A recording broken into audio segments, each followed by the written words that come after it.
The room was silent. The air, thick. Millions were watching from all over the world. It was a special international broadcast, a rare live debate between world leaders. The topic was Africa's independence, global partnerships, and youth leadership. The studio looked like something from a Hollywood movie. Lights everywhere, big flags, cameras flashing, and there, standing side by side, were two unforgettable men. One was Donald Trump, loud, sharp, unpredictable. The other, Captain Ibrahim Traoré, calm, young, powerful without needing to shout. No one knew what was coming, but people online were already typing in the comments, "Why is Trump here? Traoré is too brave to be sitting next to him. Please don't let this turn ugly." Trump leaned into his mic and smirked. Then, like a thunderclap, he said something no one expected. "Young man, I've led a real country. You're just playing president." The audience gasped. Cameras zoomed in. Would Traoré explode? Would he walk off? Instead, he just looked at Trump and smiled. Ibrahim didn't speak yet. He didn't move. He just held that smile, a quiet, knowing smile that made Trump's grin disappear. Trump shifted in his seat. For once, he looked unsure. Then Ibrahim spoke. His voice was soft but strong, not angry, not scared, just clear. "You think leadership is about how loud you speak, but I lead men who would die for their people, not their pockets." The crowd didn't cheer. They didn't need to. There was too much tension, too much truth. Trump's face tightened. He tried to cut in, but the moderator raised his hand. Let him finish.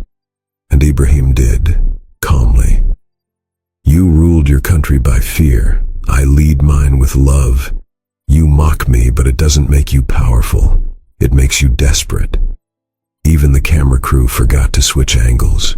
Even the translators paused. One African woman in the crowd had tears in her eyes.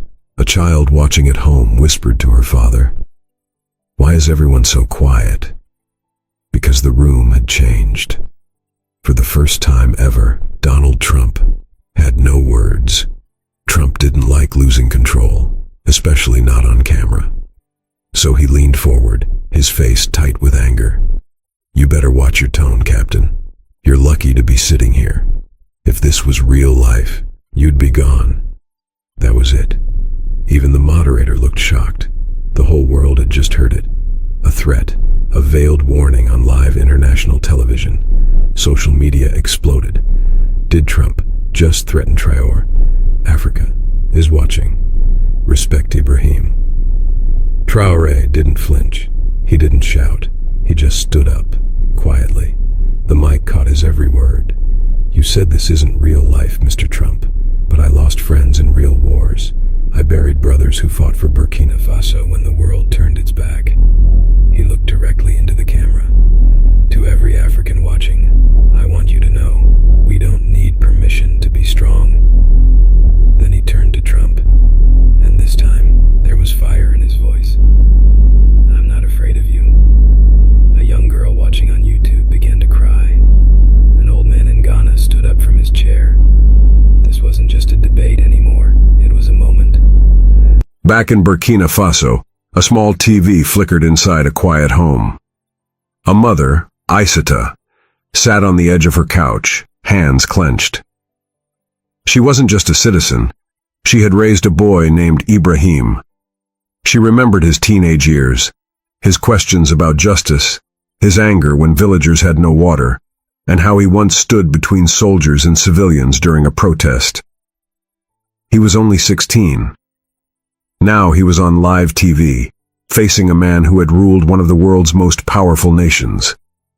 She saw Trump lean back in his chair, jaw clenched. She saw her son, tall, proud, and steady, holding his ground without rage. A tear rolled down her cheek. Outside, the neighborhood was silent. Shops had closed early. People gathered around radios and TVs. The pride in the air was heavy. One old man whispered, "He's speaking for all of us." And just then, on screen, Trump looked at Traoré and said coldly, People like you should be grateful we even let you on this stage. That line would break the internet in the next 5 minutes. But Traore's response, it would break something even deeper. For 2 long seconds, Traore said nothing. He didn't blink. He didn't breathe. The studio lights seemed to dim around him, though they hadn't changed. Even the cameraman, whose hand was shaking, zoomed in. Trump looked smug. He thought he had won. But Ibrahim Traoré leaned forward slightly, hands folded on the table, and said softly, "Gratitude doesn't come from fear. It comes from respect. And today, you've shown none." There was no anger in his tone. That's what made it hurt more. He wasn't defending himself. He was standing for millions. "You speak to me like I don't belong here. But I belong here more than anyone who's led from ego instead of heart." The audience shifted uncomfortably. Traoré continued, still calm. "We buried our own when terror came. We rebuilt schools you promised to help fix, but never did. We fought with our hands while you sold weapons to both sides." Trump's face dropped. A global silence fell. Someone at home whispered through tears, "He just exposed the whole truth." And far away in Washington, D.C., a journalist watching live took off her headset and said, "This man is not just a leader. He's a mirror." The show's host, an American journalist, didn't know what to say. He had expected arguments, drama, maybe even walkouts, but not this. Not a silence so thick it made people cry. Cameras showed audience members with tears in their eyes. African ambassadors nodded quietly. Some White House aides watching from a back room stared at the screen, stunned.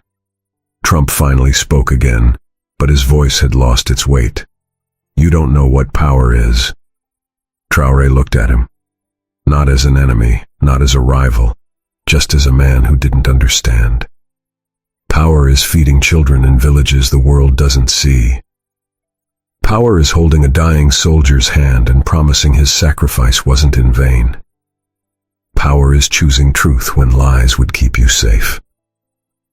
Trump sat back. He had no comeback, no jokes, no insults. Even the live chat on YouTube had slowed. One comment said, "Why am I crying at a political debate?" Another, "He's not just speaking, he's healing something." Traoré looked directly at the camera, and for the first time in years, many people around the world believed that Africa had finally found her voice.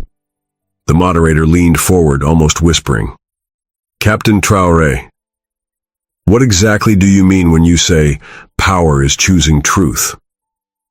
Traoré didn't rush. He looked down for a second, then back up. "You say Africa is poor, but we were never poor. We were robbed." Gasps rippled through the crowd. He continued, "Gold, diamonds, uranium, cocoa.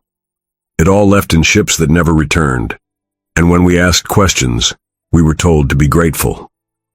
He looked toward Trump, but he wasn't just talking to him anymore. He was speaking to history.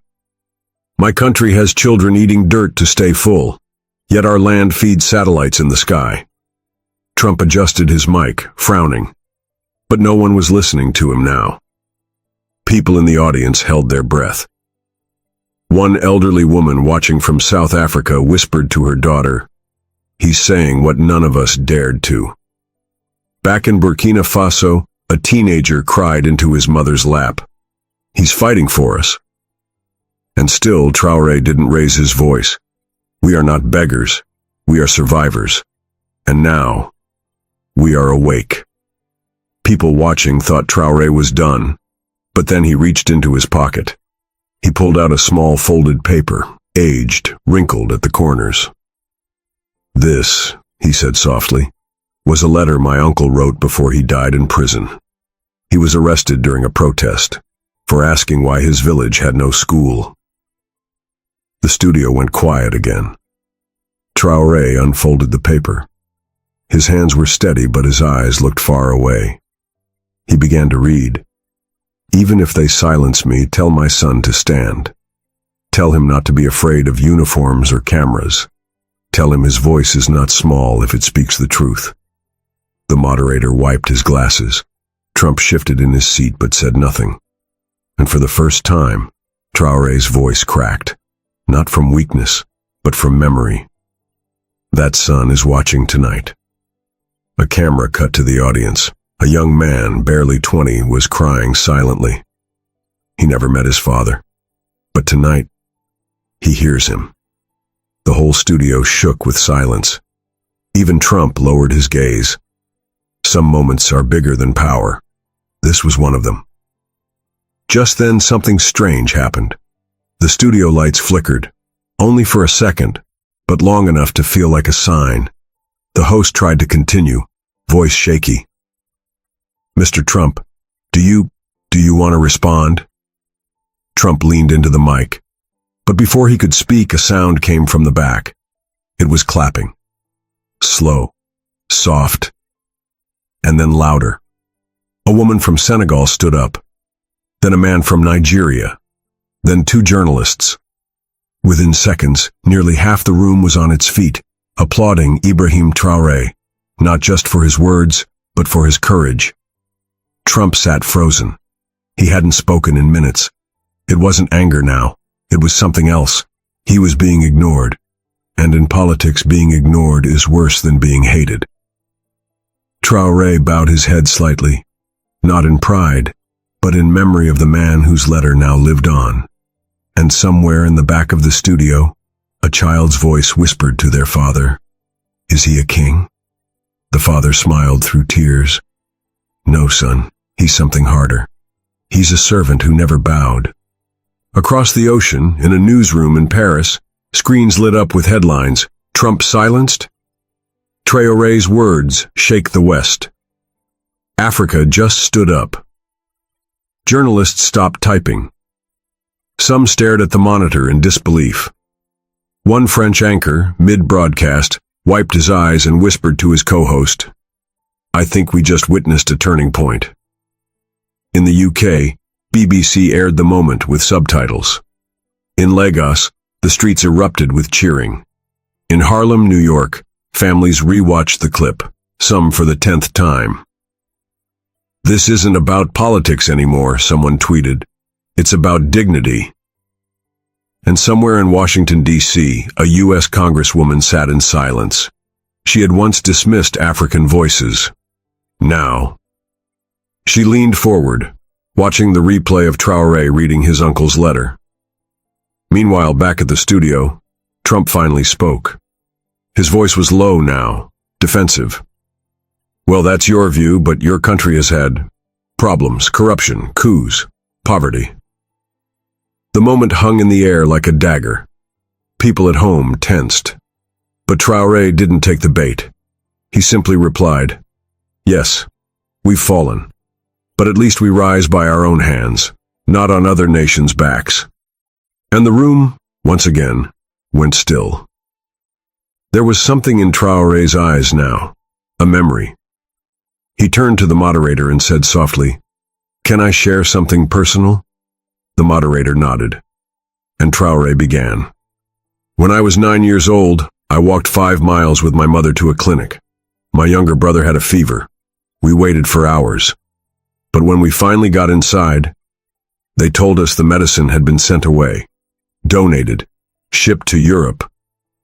A woman in the front row gasped. Traoré continued, "My brother died that night. Not because we didn't care, but because the world didn't." His voice cracked, just a little. Trump looked down for the first time. "That was the day I decided I wouldn't beg for help again. If no one would save our people, we would do it ourselves." He paused, letting the silence breathe. "I never tell that story, but I'm telling it now, because I want every African child watching to know you are not small. Your pain matters." A tear slipped down a cameraman's cheek, and somewhere in Sierra Leone, a mother kissed her son's forehead and whispered, "One day, you'll stand like him." At the center of the debate table stood a small glass stand holding miniature flags, US, France, China, and one lone flag, Burkina Faso. The host asked gently, "Captain, what do you want from the world?" Traore looked at that little flag, and then he smiled, not proudly but softly, like someone remembering a promise. "I don't want anything from the world. I want something for it." Trump rolled his eyes, but Traore didn't flinch. "I want a world where a flag like this," he pointed, "isn't laughed at in boardrooms. Where we don't need to dress like Westerners to be taken seriously.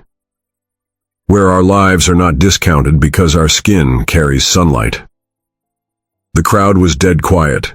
Even the air seemed heavier. "I want my people to walk into embassies and not feel like criminals.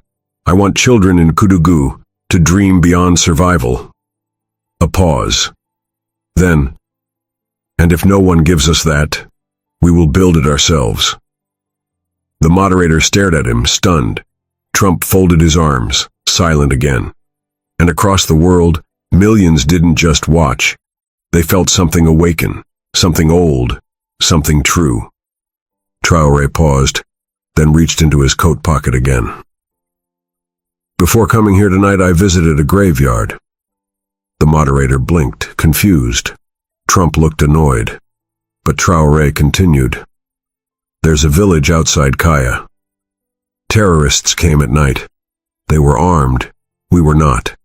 They tied people up. Shot the chief in front of his children." The crowd shifted in discomfort. "When I arrived the next day, I stepped into a classroom. There was blood on the floor. A boy had died hugging his math book." Even Trump stopped moving. Traore's voice was low and calm, but carried weight like thunder. "You talk about power, but where were you when that boy bled to death with his mother screaming in the wind?" He looked around the studio. Where was the world? In a control room, a technician quietly wept. In a home in Kenya, a father turned off the TV and hugged his son. "That boy had a name," Traore said. "Mohammed. He wanted to be a teacher." The room was so quiet you could hear the sound of someone sniffing back tears. And on Twitter, a hashtag exploded. "Say his name, Mohammed." For the first time since the debate began, Donald Trump looked small. Not because of Traore's words, but because of the weight they carried. The camera zoomed in. Trump's hands were trembling. He clasped them together to hide it. The moderator tried to break the silence. "Mr. Trump, any response?" Trump blinked. He cleared his throat, then said, "It's tragic, yes, but Africa's always had violence. What does that have to do with this stage?" That sentence hit the room like a slap. Traore didn't even blink. "You said it yourself," he replied. "You just don't see us." He turned to the audience, eyes shining. "We're numbers to you. Poor countries, dirt roads, tribal wars." He took a breath. But behind every number is a name, a mother, a home, a dream. The studio lights reflected in Traore's eyes. He wasn't just talking to Trump now. He was talking to history, and across the world, millions of people knew it. "If I'm here tonight, it's not to fight," Traore said. "It's to remind you, we bleed the same." The silence was no longer awkward. It was sacred. Then came the moment that shook even the host. A staff member passed Traore a paper on live TV. It had just been handed in by someone outside the studio. Traore unfolded it and looked stunned. "It's from a girl in a refugee camp in Niger," he said. The audience leaned in. He read aloud, "Dear Captain, I watched your speech. My name is Aminata. I am 12. My family was chased from our village. We live in a tent. But tonight I smiled because I saw someone who talks like my father, who looks like my uncle, who sounds like hope." Everyone froze, even Trump. Traore's hand trembled slightly as he folded the paper back. "This is why I'm here. Not to win an argument, but to make sure Aminata knows she's not invisible. Somewhere in Burkina Faso, children were gathered around a single radio. When they heard Aminata's letter, they clapped. Not because of politics, because someone finally said the words the world never does. We see you. In that moment, that's when even the haters stopped commenting. Because crying doesn't care about sides. Just as Traore finished reading Aminata's letter, something strange happened. The studio feed glitched for a second. The screen turned gray. Then it flickered back. Online chat exploded. What was that? Did someone try to cut the feed? They don't want us to hear this. In a quiet control room, a technician whispered to another, "We've never had that happen before." Back on stage, Traore remained calm, but his eyes narrowed for a moment. He gently touched the mic and said, "Even if this camera breaks, we will still speak. Even if the feed cuts, the truth moves without wires." The crowd erupted into applause. Trump, now visibly sweating, reached for a glass of water. But it was too late. This wasn't a debate anymore. This was a reckoning. And as the applause died down, Traore looked straight into the lens. "To every child watching from a refugee tent, your voice is stronger than they ever want you to believe." In that moment, millions of viewers around the world felt seen, and some began to wonder, was someone trying to silence him? Backstage, a producer's phone buzzed. It was a call from the White House press office. They wanted the network to end the broadcast early, for security reasons. The producer stared at the phone, trembling. Security? Or shame, he whispered to himself. But on stage, Traore stood still, unaware. He was now telling a story about his first visit to a UN meeting. "They told me my badge wasn't ready. I sat in the hallway for 3 hours while others walked past me." He looked at the moderator. "That's not security. That's silence, dressed in protocol." The moderator couldn't speak. He just nodded. Then Traore added something that made the whole world freeze. "And the man who walked past me that day was you, Mr. Trump." Trump stiffened. The moderator gasped. People watching live covered their mouths. "You didn't look at me," Traore said, "but I saw you, and I decided right there, you'd hear me one day." Now, he was here, on stage, and the world was listening.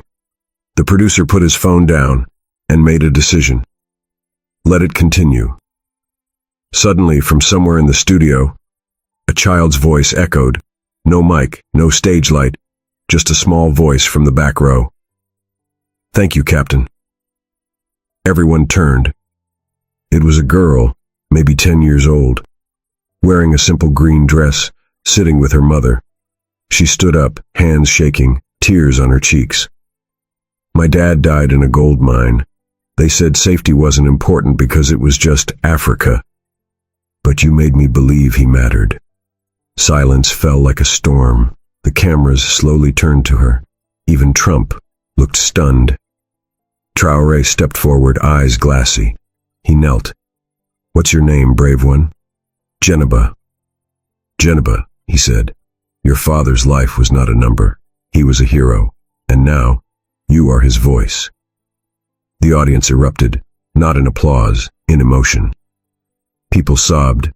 Even the host had to wipe his eyes. One of the cameramen whispered into his headset, "We're filming something bigger than television." And on social media, people began typing one phrase over and over. "We're not crying because of sadness. We're crying because someone finally understands." The world had stopped to listen, and no one could look away. While the debate continued, something strange caught the eye of a backstage sound technician. She zoomed in on Trump's feed. There it was, an earpiece. Nothing wrong with that, unless someone was feeding him lines. The technician froze. Suddenly in her headset, a voice whispered, "Cut Traore's mic if he mentions the mining deals." She turned pale. Who had said that? In the control room, a quiet panic began. Back on stage, Trump was smirking again. He leaned in and said, "Maybe we should talk about who's really exploiting Africa. Some of your own leaders." It was a trap, but Traore's face didn't flinch. He replied slowly, "If you truly cared about Africa's corruption, Mr. Trump, you would have stopped selling weapons to those who paid for it." Trump blinked. The audience gasped. But in that moment, the technician made a decision.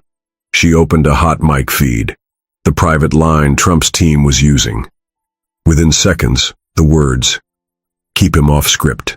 Push him," were heard live on air. The truth had slipped, and the world was listening. Traore stood taller now. No anger, just truth. "I don't need a script, Mr. Trump. I have lived what you try to act." He stepped away from his podium. The cameras followed every move. "You say we must fix corruption. I agree. But you speak of it like it's a headline. I speak of it like it's a grave." The moderator looked stunned. "Do you know what it's like to bury your own soldiers with your hands?" The studio held its breath. "I do.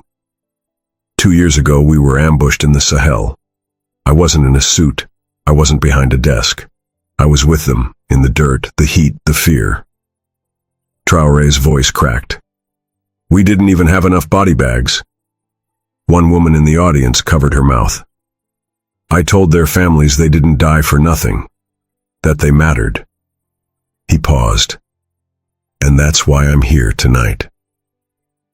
The whole room was still.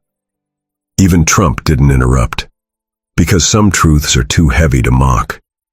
And millions of viewers across the world started crying without even knowing why. Just as the moderator prepared his next question, his phone buzzed on the desk. He paused.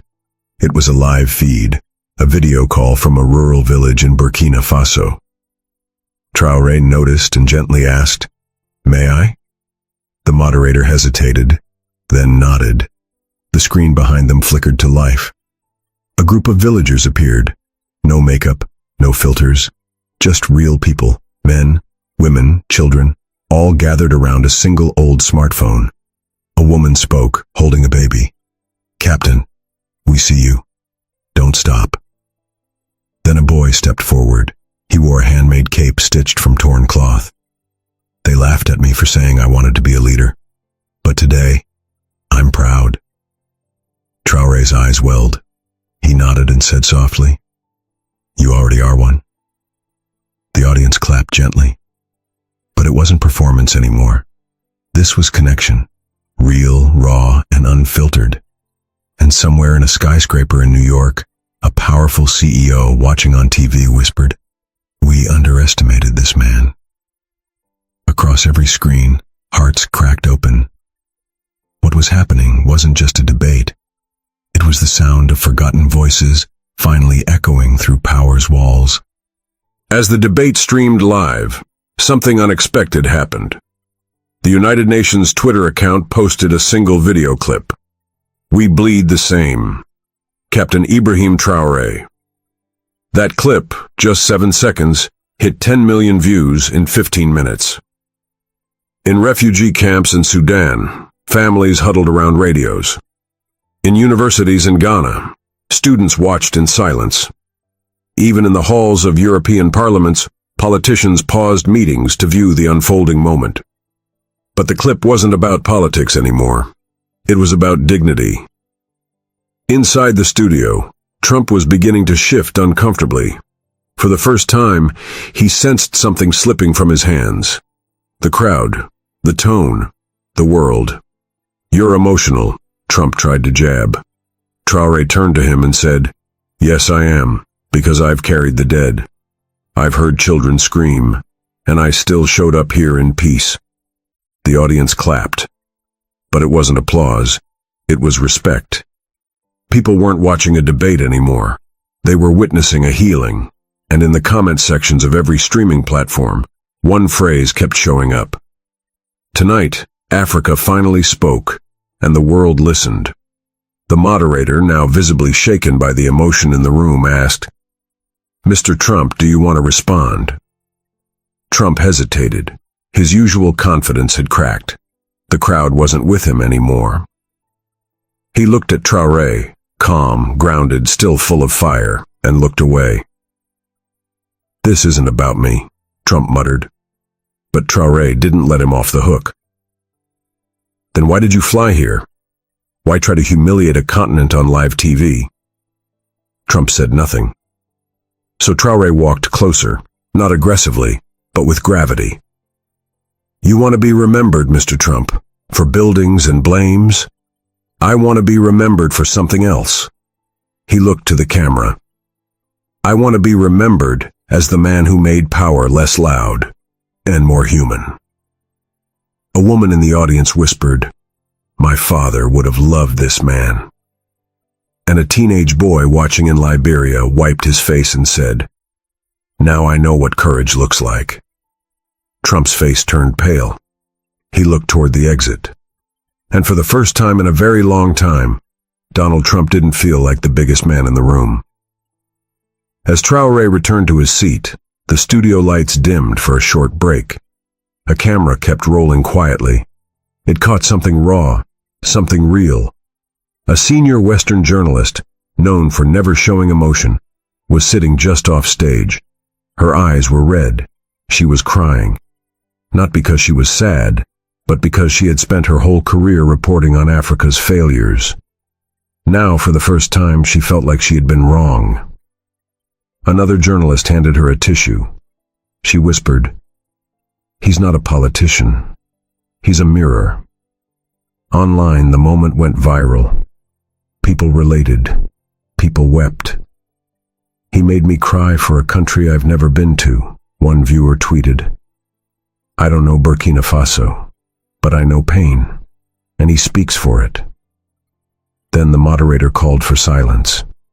It was time to continue, but this time, the audience didn't sit in silence out of politeness. They sat in silence because their hearts were full, and they needed time, just to feel. Traore turned his head toward the camera one more time. "Let's not debate pain. Let's remember it. Let's rise from it." And the whole world held its breath again. For a moment, everything stopped. Even Trump seemed smaller. He leaned forward, hands folded, and did something no one expected. He spoke softly. "I didn't come here to cry. I came to control the room." The moderator raised an eyebrow. "But I wasn't prepared for this. For him." He glanced at Traore. "You made people cry tonight, Captain. Even me, maybe." The audience stirred. "Was this real?" Trump added, "I've been in rooms where people fake empathy. But this is something else." Traore stayed silent. Trump looked down. "My mother used to talk about Africa. She said it was a place of kings. I laughed. I didn't understand." He cleared his throat. "But tonight, I do." The crowd gasped. People watching live held their breath. A tweet from a well-known journalist went viral. "History is happening on this stage, something we may never see again." Traore finally nodded. "Then let this not be a show. Let it be a start."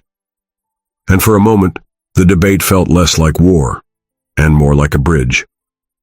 As the lights dimmed briefly for the final segment, one camera caught a quiet detail.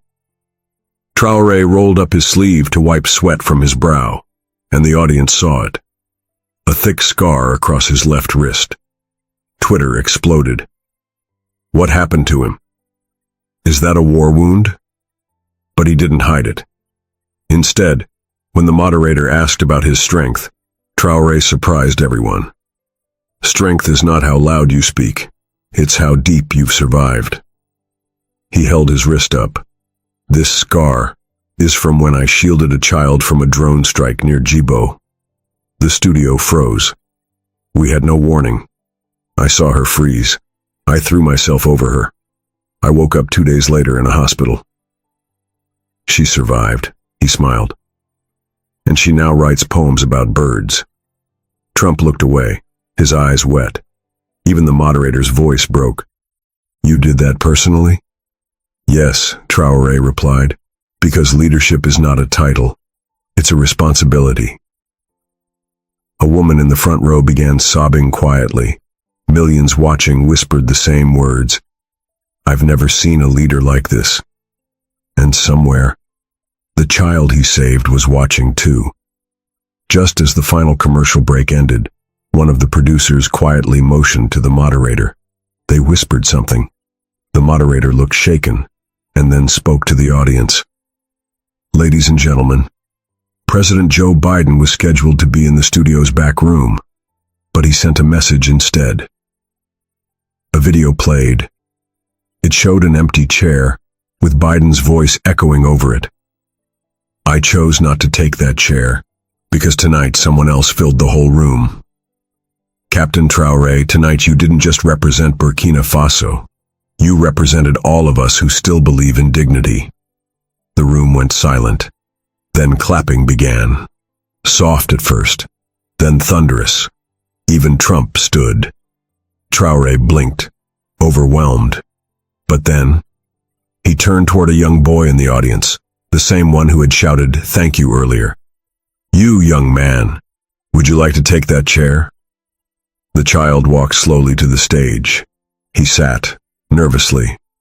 Traore looked at him and said, "One day, the world will listen to you too." It wasn't scripted. It wasn't for politics. It was a real moment of passing the torch. And viewers everywhere, they wept like never before. The studio fell completely silent. The air was thick with anticipation. Every eye was on Ibrahim Traoré, whose calm face hid the storm of emotion within. He took a deep breath and looked straight into the camera, into the hearts of millions watching worldwide. Tonight I stood here not as a soldier or a politician, but as a son of Africa. His voice was steady but filled with deep feeling. I come from a land where hope fights hard against fear, where every child dreams beyond conflict. A tear slipped down his cheek, the first in the debate. The audience was silent, tears welling up. Even Donald Trump's usual smirk had faded. Traoré continued, "To those who doubt us, we are more than headlines. We are people with dreams, pain, and unbreakable spirit." He paused and then said quietly, "I'm not afraid of you, because my courage comes from millions who believe in justice." The room erupted, not in noise, but in heartfelt applause. Backstage, journalists from every continent wiped tears from their eyes. On social media, the hashtag #CourageOfTraoré was trending globally. People from all walks of life shared their own stories of struggle and hope, inspired by the man who had stood strong against intimidation. A mother in Nigeria wrote, "He speaks for my son who dreams of peace." A teacher in Brazil said, "He reminds us all to fight with dignity." In the studio, Traoré's smile was humble, but his eyes shone with quiet pride. Even the harshest critics began to see him as something rare, a leader not driven by ego, but by heart. As the debate closed, millions knew this moment would be remembered, a moment when power bowed to truth. As the final words were spoken, the camera zoomed out to capture the entire studio. The faces of those changed forever. Traoré raised his hand in a gentle salute to the world. This is just the beginning. The screen faded to black, but the impact was far from over. Dear viewers, if Traoré's courage moved you, if this story touched your heart, then don't just watch. Join us. Hit that like button, share your thoughts below, and subscribe to be part of a community that values truth, courage, and hope. Your voice matters just as much. Let's keep this story alive, together. Because sometimes, one voice can start a revolution.